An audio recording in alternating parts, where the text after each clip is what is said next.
He was just trying to enjoy a peaceful afternoon in the park when four teenagers decided his wheelchair made him the perfect target for their cruel entertainment.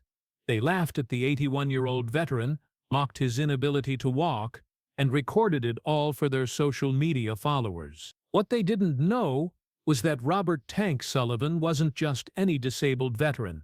He was a decorated Marine whose brothers never forgot their own. And exactly 2 hours later, when an entire Marine unit surrounded them in that same park, they realized they had just made the biggest mistake of their young lives.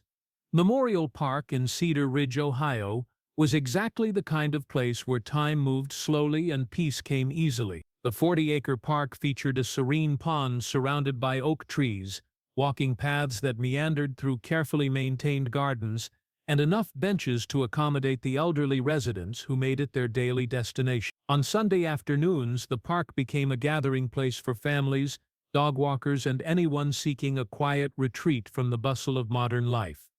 For Robert "Tank" Sullivan, Memorial Park represented something even more precious: sanctuary. Every Sunday at exactly 2:30 p.m., the 81-year-old Marine veteran would wheel his chair down the paved path to his favorite spot beside the pond. There, beneath the shade of an ancient oak tree, he would spend 2 hours in quiet reflection, feeding the ducks and remembering the brothers he had lost during his 3 tours in Afghanistan. Tank had earned his nickname during his service days, not because of his size, though at 6 feet 4 inches he had been an imposing presence, but because of his legendary toughness and the way he could absorb punishment and keep moving forward. In 2002, at the age of 58, Tank had volunteered for his 3rd deployment despite being eligible for retirement.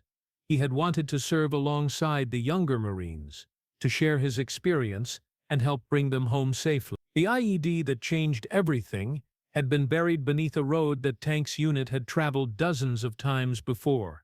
The explosion had killed 2 Marines instantly, and left Tank with severe injuries to both legs that would eventually require amputation. But even from his hospital bed, Tank had insisted that his sacrifice was worth it if it meant other Marines made it home to their families. Now, 19 years later, Tank navigated the world from his wheelchair with the same determination that had made him a legend in the Corps. His apartment was modest, his needs were simple, and his Sunday ritual at Memorial Park was the highlight of his week. He would bring a small bag of breadcrumbs for the ducks, a thermos of black coffee, and sometimes a letter from one of his former Marines who had stayed in touch over the years. This particular Sunday started like any other. Tank had wheeled himself the 8 blocks from his apartment to the park, enjoying the crisp October air and the changing colors of the maple trees that lined Cedar Ridge's main street. At 81, the journey took him longer than it used to, but Tank had learned patience during his long recovery, and he never minded the extra time it gave him to observe the world around him. The park was busier than usual, with families taking advantage of the beautiful weather to enjoy picnics and playground time. Tank made his way to his usual spot, positioned his wheelchair so he could see both the pond and the walking path, and settled in for his weekly communion with nature and memory. He had been there for about 30 minutes, quietly watching a family of mallards paddle across the pond, when he noticed 4 teenagers approaching along the main path. They appeared to be in their late teens, walking with the kind of restless energy that suggested they were looking for something to do. Tank didn't pay them much attention initially. Teenagers had been part of the park's ecosystem for as long as he could remember, and most of them were respectful enough. The first teenager was tall and lanky with bleached blonde hair and multiple facial piercings. His name was Austin Mitchell, though Tank had no way of knowing that. Austin was 17, a high school senior who had discovered that outrageous behavior on social media could earn him attention and followers. He had over 15,000 subscribers to his YouTube channel, where he posted prank videos that usually involved making fun of strangers in public places. The second teenager was shorter but more muscular, with numerous tattoos covering his forearms. This was Brad Kimmel, Austin's best friend and eager accomplice in whatever scheme Austin devised. Brad worked part-time at a fast food restaurant, but spent most of his mental energy helping Austin plan content for their social media accounts. The third was a girl named Jessica Torres, who had joined their group recently and was still trying to prove herself worthy of their friendship. She was the one usually tasked with filming their encounters, and she took pride in her ability to capture the most embarrassing or humiliating moments of their targets. The fourth teenager was Kyle Henderson, the youngest of the group at 6. Kyle came from a military family. His older brother was currently deployed overseas, but he had fallen in with Austin's crowd over the summer and had been gradually adopting their cruel sense of humor in order to fit in. As the group approached Tank's position, Austin nudged his friends and pointed toward the elderly veteran. "Check out the old guy in the wheelchair," he said, pulling out his phone and opening his camera app. "Bet we can get some good content out of this." Brad grinned. "What are you thinking?" "Just watch and film," Austin replied, positioning his phone to record as he approached Tank. Tank was in the middle of tossing breadcrumbs to a particularly bold duck when Austin walked directly in front of his wheelchair, blocking his view of the pond. "Excuse me, sir," Austin said with exaggerated politeness, his phone recording everything. "I was wondering if you needed some help getting around. It looks like you're having some mobility issues." Tank looked up, mildly puzzled by the interaction. "No thank you, son. I'm doing just fine." "Are you sure?" Austin pressed, moving closer. "Because I noticed you're stuck in that chair. Have you tried just, standing up and walking?" Jessica began giggling behind her phone camera, while Brad and Kyle exchanged amused glances. Tank's expression remained calm, but something in his eyes shifted. He had encountered bullies before, in his youth, during his military service, and throughout his life, and he recognized the dynamic immediately. "I appreciate your concern," Tank said quietly, "but I'm just here to enjoy the afternoon, if you'll excuse me." Tank attempted to maneuver his wheelchair around Austin, but the teenager stepped sideways, blocking his path again. "Actually, I don't think I will excuse you," Austin said, his voice taking on a nastier edge. "This is a public park, and you're taking up space that walking people could use." "There's plenty of space for everyone," Tank observed calmly. That's when Austin made his first serious mistake. He reached out and grabbed one of Tank's wheelchair handles, giving it a sharp shake. "Maybe you need to find somewhere more appropriate for disabled people to hang out." Tank's grip tightened on his armrests. 19 years after losing his legs, his upper body strength was still formidable, and his instincts were still sharp. He could feel the situation escalating, could see the predatory gleam in the young man's eyes, and could sense that this was about to get much worse. "Please don't touch my wheelchair," Tank said, his voice steady but firm. Austin laughed and shook the wheelchair again, harder this time.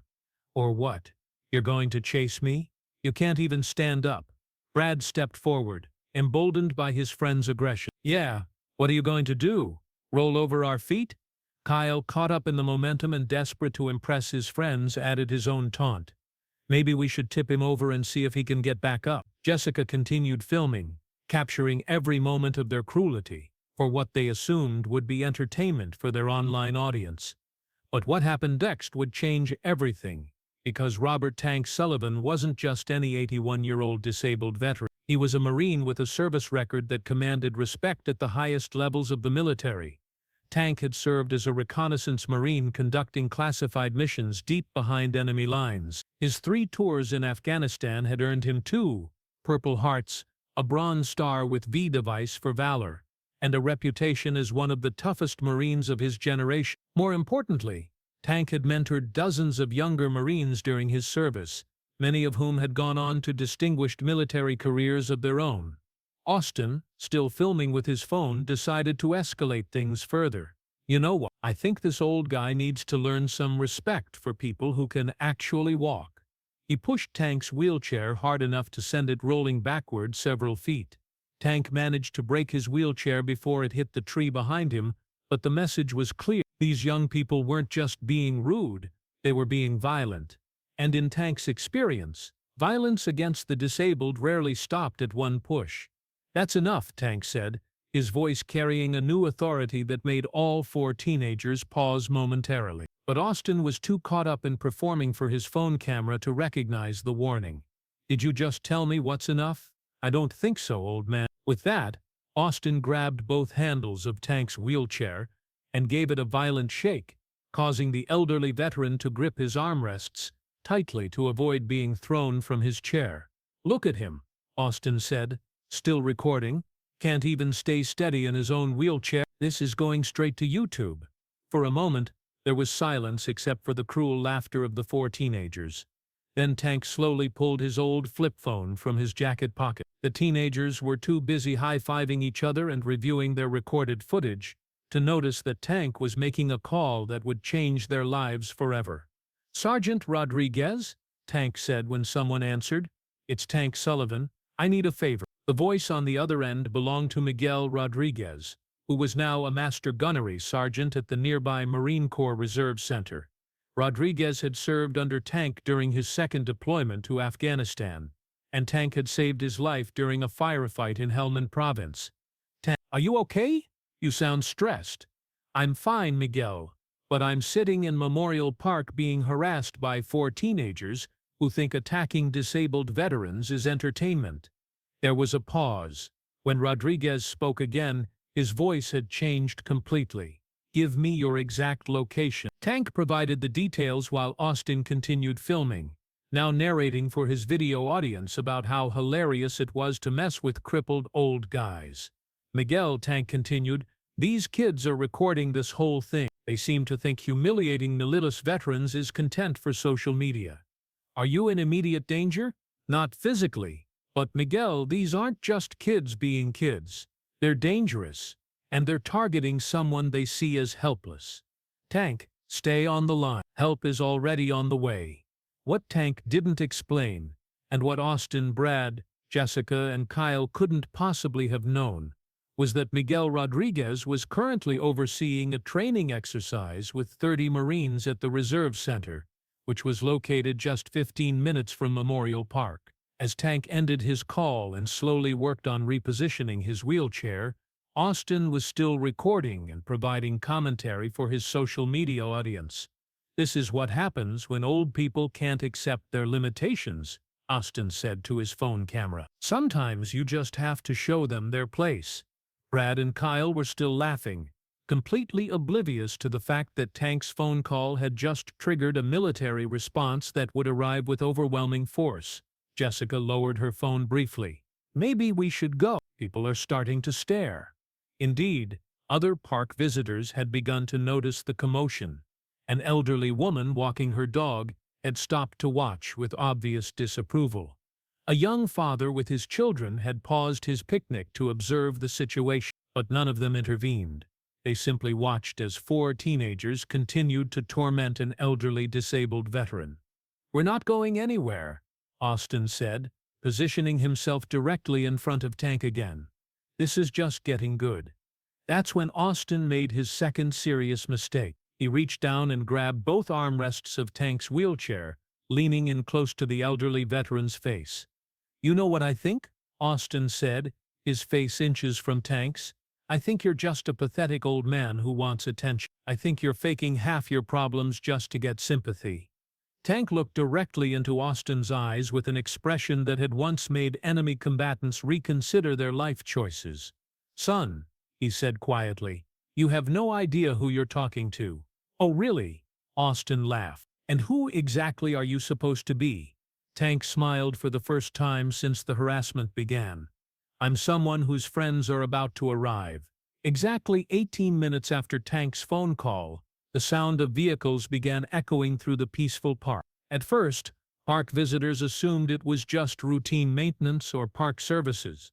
But as the sound grew louder and more organized, people began looking around with curiosity and concern. Austin, Brad, Jessica, and Kyle were still harassing Tank when the first military transport vehicle appeared on the park's main road. Then a second, then a third. "What the hell?" Austin said, finally lowering his phone. The vehicles pulled into the park's main parking area, and within seconds Marines in dress blue uniforms began emerging in formation. They moved with precision and purpose, clearly responding to something specific.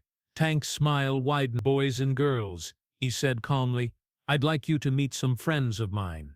The first Marine to reach the group was Master Gunnery Sergeant Rodriguez, whose physical presence commanded immediate respect and attention. He was followed by 29 other Marines, all in formation, all focused and all very unhappy about what they had been told regarding Tank Sullivan. "Are you Tank Sullivan?" Rodriguez asked, though his tone suggested he already knew the answer. "Yes, Gunny. Thank you for coming." Rodriguez nodded, then turned his attention to Austin, Brad, Jessica, and Kyle, who were now standing frozen in terror as they found themselves surrounded by some of the finest warriors in the American military. "Which one of you thought it would be fun to assault a disabled Marine veteran?" Rodriguez asked, his voice carrying the kind of authority that made grown men confess their sins. Austin's hand was still holding his phone, the camera still recording, but he seemed to have forgotten how to speak. "I said." Rodriguez repeated, stepping closer. "Which one of you put your hands on this Marine?" Brad, whose earlier bravado had completely evaporated, pointed a shaking finger at Austin. "It was him. It was all him. Is that right?" Rodriguez looked at Austin with the kind of stare that had intimidated enemy combatants in a dozen countries. "You thought an 81-year-old disabled veteran was a good target for your entertainment." Austin finally found his voice, though it came out as barely a whisper. We were just— It was just a prank." "A prank?" Rodriguez nodded slowly. "Staff Sergeant Williams, would you like to explain to these young people what kind of prank they just pulled?" A female Marine stepped forward, and Tank's face lit up with genuine warmth. "Sarah, you look good in those dress blues." "Thank you, sir. It's an honor to see you again." Sarah Williams had served as Tank's radio operator during his final deployment. Tank had carried her to safety when she was wounded by sniper fire, and she had never forgotten the debt she owed him. "Are you hurt, sir?" she asked. "Nothing serious, Sarah, but these kids seem to think attacking disabled veterans is amusing." Sarah turned to Austin with an expression that could have melted steel. "Do you have any idea who you just assaulted?" Austin shook his head, still clutching his phone. "This is Robert Tank Sullivan, 3-tour Marine veteran, 2 Purple Hearts, Bronze Star with V device, and more confirmed enemy kills than you could imagine. He lost his legs saving the lives of Marines who are now serving at every level of our corps." The color had completely drained from Austin's face. Brad, Jessica, and Kyle looked like they were about to be sick. But the real shock was still coming, because word of the incident was already spreading through Marine networks, and Tank Sullivan's service record was even more extraordinary than Sarah had revealed. Rodriguez received a message on his radio and listened intently. His expression grew even more serious as he absorbed the information.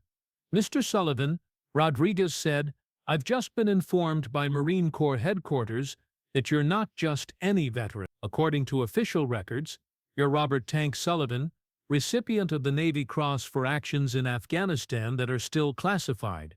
Tank looked embarrassed. "Gunny, that was a long time ago. Respect doesn't have an expiration date, sir." Austin's phone, which had been recording everything, finally slipped from his trembling hands and clattered to the ground. The impact cracked the screen, but the device kept recording, capturing every moment of what would become the most watched military response video in social media history. By now, a significant crowd had gathered. Park visitors, joggers, families, and passing motorists all stood watching as Marines defended one of their own. Several people were recording with their phones, and within minutes, videos of the incident would be uploaded to every major social media platform. The elderly woman who had been walking her dog approached Tank with tears in her eyes. "Mr. Sullivan, I had no idea. I've seen you here every Sunday for years, and I never knew you were a war hero." Tank patted her arm gently. "I'm not a hero, ma'am. I'm just an old Marine who did his job." "With respect, sir," Rodriguez interjected, "you're much more than that." The local police arrived 20 minutes later, though by then the Marines had everything well under control. Chief of Police Williams, no relation to Staff Sergeant Williams, was a 25-year veteran of law enforcement and had never seen anything quite like the scene in Memorial Park. "Master Gunnery Sergeant Rodriguez," Chief Williams said, "I appreciate you responding, but we can handle this from here. Actually, Chief, we'd like to see this through. Mr. Sullivan is family to us." Chief Williams looked at Tank with new eyes. "Sullivan, I've known about you coming to this park for years. I had no idea about your military service." Tank shrugged. Never seemed relevant, Chief. I was just trying to enjoy my Sundays in peace. Austin, Brad, Jessica, and Kyle were officially charged with assault, disturbing the peace, and elder abuse.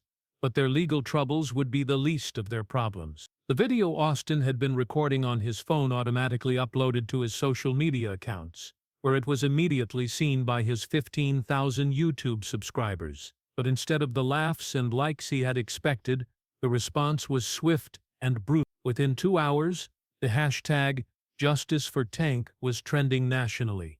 Austin's full name, address, school, and employer were posted online. His family received thousands of angry phone calls and death. His high school issued a statement condemning his actions and announcing his immediate suspension.